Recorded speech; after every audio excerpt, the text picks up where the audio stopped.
Okay, I'm still fuming over Sunday. Friday now, short week, Eagles coming up. Yeah.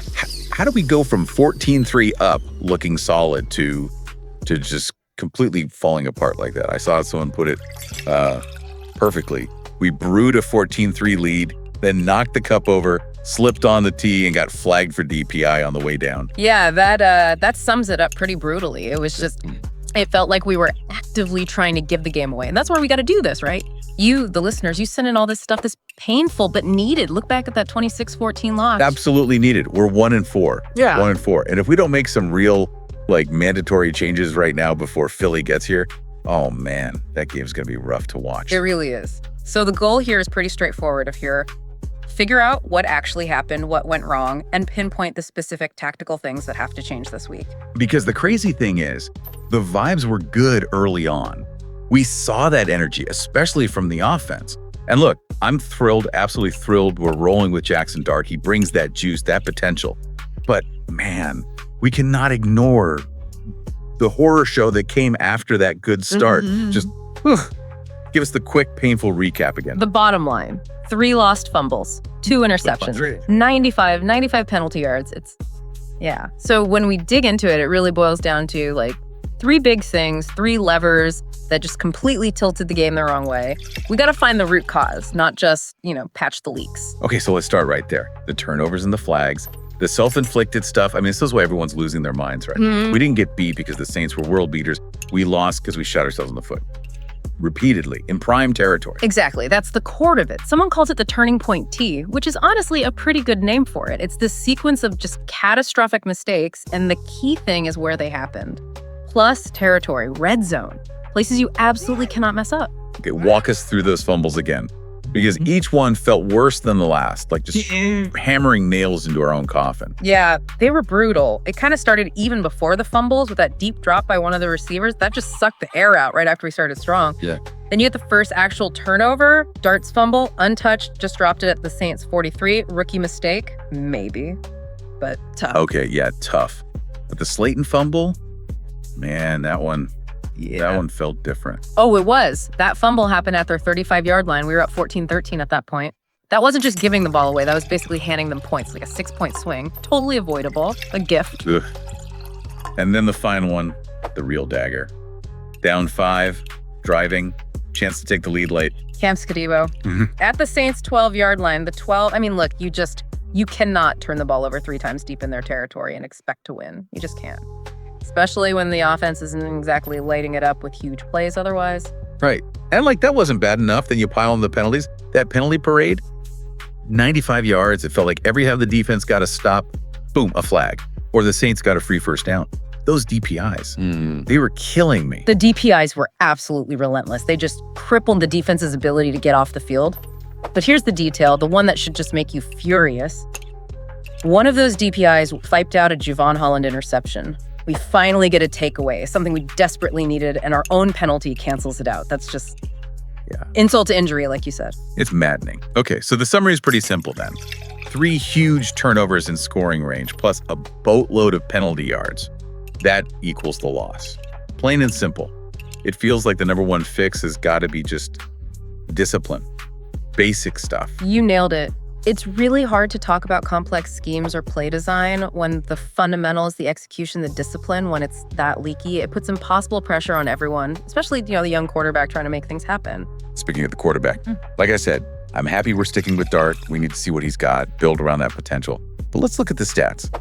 26 of 40, 202 yards, 2 TDs, 2 picks, plus 55 yards rushing, and that fumble. It really was a tale of 2 halves, wasn't it? It absolutely was. And what's interesting is how good he looked early. That first half, he had a great rhythm, seemed really comfortable, especially finding the tight ends. And hey, the pass protection, it was solid again. That's huge for a guy getting his feet wet. Sources even pointed out his best deep ball of the day was dropped. Perfect throw, dropped. Okay, so if the pass pro was good and he had some drops, how do we explain the second half? Yeah. Because it definitely looked like you started, pressing, trying to do too much. Yeah, I think pressing is the right word. The sources flagged those 2 interceptions. One was clearly a bad decision on 4th down, trying to force it deep when he had an underneath option open, just missed it. The other pick, though, Sounds like the receiver basically stopped running his route against press cover. Oh, wow. Yeah, so that's not entirely on Dart. That's a breakdown in trust and execution from the receiver, especially in a clutch moment. It goes beyond just the QB's read. Okay. But this ties into the bigger issue, right? The one that keeps popping up. Where are the explosive plays? We keep hearing about the scheme we have, but where are the big chunks downfield? This is the elephant in the room, really. The deep ball is, and this is staggering, 0 effort on the season. 0 completions deep downfield. Think about that. In Dart's 2 starts, the longest play we've had is his own 20-yard scramble. Wow. Right. His running is great, don't get me wrong, it's a weapon, but you cannot have your quarterback scramble be your only source of chunk plays. It means defenses just aren't scared of us vertically. They can sit on everything short. So if that's the situation, and we're taking the training wheels off Dart, which we have to, then it's not just about him, it's about the play calls too, right? Right. What's the specific change we absolutely need to see against the Eagles? The consensus is pretty clear. Dart needs more help from the scheme. He needs full field reads plus layered shot concepts off Max Pro. We need to design plays specifically to give him time, protect him, and create clear downfield options. Not whatever that flea flicker that looked like a fruit by the foot was. Fruit by the foot. Oh my God, that's painfully accurate. That tells you everything about the lack of real threat in those trick plays. Yeah. We need actual designed explosive plays. Exactly, like a Max Pro Yankee concept. It's design protection, gives him time, and creates a high-low read deep with the post and the crosser. You have to scheme guys open downfield and give the QB time to find them. Okay, all right. Let's shift gears slightly. The one bright spot, the one place that actually worked consistently on offense, the tight ends. Man, they call them the chamomile calm. Thank goodness for those guys. They were fantastic. Seriously, an oasis in that desert of mistakes. Theo Johnson, Daniel Bellinger, 10 catches between them, 85 yards, 2 touchdowns. That's the kind of reliable production we need more of. That's a blueprint. And I love that specific play design they highlighted, putting Bellinger at fullback, then slipping him out on that post wheel. Yeah, that's creative. Using heavy personnel, motion. We need way more of that kind of stuff. Definitely. If the receivers are struggling, you got to lean on what works. Which brings us to the receivers, the hands team, or hand soap segment, they called it, after Sunday. Maybe just soap. Don't even get me started. It's just so frustrating. Slayton has that awful drop, then the killer fumble. We needed him to step up, especially with Malik out, and we got critical errors instead. And Hyatt. Yeah. Still waiting for that sparkler to spark, The speed is there, we see flashes, but why can't we get him the ball downfield consistently? It seems like it's more than just one guy. The sources mentioned that Bo Collins interception where he just stopped running his slant. That points to maybe communication issues, maybe concentration, maybe just not being on the same page across the whole group, especially against physical coverage. Which then brings up the roster stuff that drove me nuts on Sunday. 2 open spots on the game day roster, only 2 active running backs. And you don't elevate Lil Jordan Humphrey, who can block and catch, after losing Malik. I don't get the logic. Why are we playing shorthanded? It's baffling, honestly, especially going into a physical game like the Saints, with the receivers struggling and the run game being so important, going in with only 2 backs and leaving roster spots empty. That's just, yeah, chef's kiss of confusion. It's about right. We needed the depth, period. Okay, let's flip to the defense. The front 7. I gotta say, they played hard. 16 pressures. You saw guys like Abdul Carter, Nacho, flashing, getting pushed. Yeah. But then the payoff.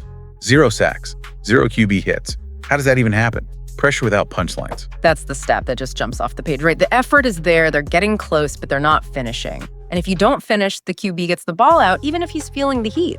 It makes the pressure almost meaningless sometimes. Maybe Dexter Lawrence being slowed by illness hurt, but still. 0 sacks, 0 hits, that's a problem. And then the secondary. Besides the penalties we already talked about, that's where the big plays against us happen. Yeah, that long 88-yard touchdown, Tyler Nubin got beat deep. The analysis pointed to his angles being off, maybe not trusting his speed enough to stay over the top. He's young, he'll learn, but that was costly. And then there's the whole cornerback rotation thing, switching Banks and Flott in and out constantly. Sources say that just kills rhythm, kills confidence. You need stability back there. Okay. We've wallowed in the misery enough. Let's get constructive. The fix-it menu for the Eagles. Short week. What absolutely, positively has to get fixed this week? Number 1, with a bullet. Discipline. Gotta start practice with a disciplined sprint. Like 15 minutes, focused drills on avoiding flags. And the rule has to be simple. DPIs turn into PBUs or you sit. End of story. Hammer it home. Love it. offense. We need those explosive plays installed and ready to go Monday night. Give me the top 3 must-have concepts. All right, 1, Max Pro Yankee. Get Hyatt or Slayton running that deep post with a crosser underneath. Give Dart protection. 2, TE leak or throwback. Get Johnson or Bellinger slicking out off play action. 3, slot wheel to Wan'Dale Robinson out of a bunch set. These are proven ways to attack downfield. And since the tight ends are the only reliable targets right now, you feature them. Mandate it. 10 to 12 design targets for Theo and Bellinger.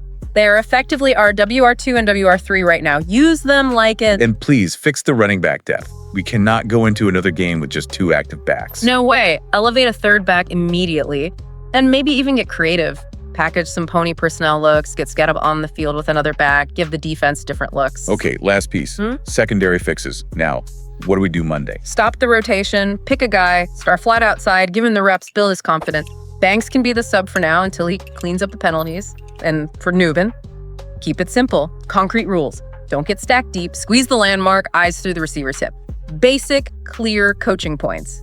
And for Dart, how do we help him start strong against Philly? First 10 passes, get the ball out quick, average under 2.6 seconds, time to throw, script some easy completions, build his rhythm. Then, and this is key, take at least 2 real shots downfield, 20 plus air yards before halftime. You have to make them respect the deep ball. Man, this was tough, but necessary. Okay, final labels. Biggest missed opportunity, the spilled tea that really cost us. Gotta be the fumbles, that hat trick of fumbles. 3 turnovers deep in their territory. It just killed us. And it was all self-inflicted. Yep. And the most urgent fix, the boiling kettle. What needs to change immediately? It's 2 things. Penalties and the execution from the wide receivers on the perimeter. Those are things you can directly address in practice this week. Behavior and tactics. Gotta fix them now. Yeah. We absolutely cannot keep gifting field position and free plays like Oprah. You get a first down. And you get a first down. Cut the flags, scheme up those explosives. It's a short week, division leader, huge test. The urgency is sky high. No more excuses. Time for execution, time for discipline. All right, one last thing for you, the listener, to chew on before Monday night. Think about this. Those tight ends, right? The Championville, Bellinger, and Johnson, they were great. The receiver room, not so much, struggling. So Here's the question. If this coaching staff can't figure out how to consistently use the downfield speed we already have, like Hyatt, what's the long-term risk of keep spending high draft picks or money on outside receivers? Should we maybe rethink the whole approach?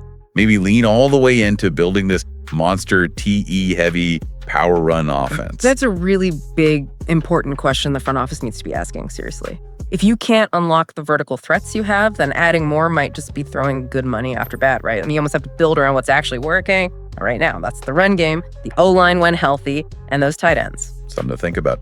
All right, everyone, tighten the screws. Let's do these changes on Monday. Let's go Big Bluey. Just wanted to say a massive thank you for tuning in to Big Blue Tea. Absolutely. And, a huge shout out always to BLKFREEZYTV. Oh, definitely. For the fantastic programming, the production, everything that makes this possible. Yep.